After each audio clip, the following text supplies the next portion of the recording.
وانا غلطت وضربتها. وفجأة لقيتها غادا كتجري للكوزينة، وشويه دخلت عليا وهي هازه سكين في يديها، ومباشره طعنتني في القلب ديالي. تقطع ليا النفس ديالي، وعيني بقاو كيشوفوا غير في الدم اللي نازل من القلب ديالي. ونضت باللي فيا كنجري لعند الام ديالي باش نشوفها الشوفه الاخيره. وفي ديك الوقت ريهام تبعتني كتجري وكتغوت باعلى صوت، وهنا الجيران سمعوا الغوات ديال ريهام وبداو كيتجمعوا علينا وداوني للسبيطار، ولكن للاسف ما قدروش يعتقوني لانني مت قبل ما نوصل للسبيطار.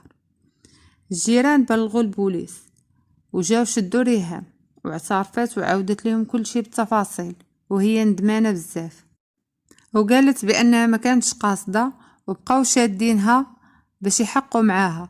والبوليس مشاو يعاينوا الدار، وملي دخلوا البيت النعاس لقاو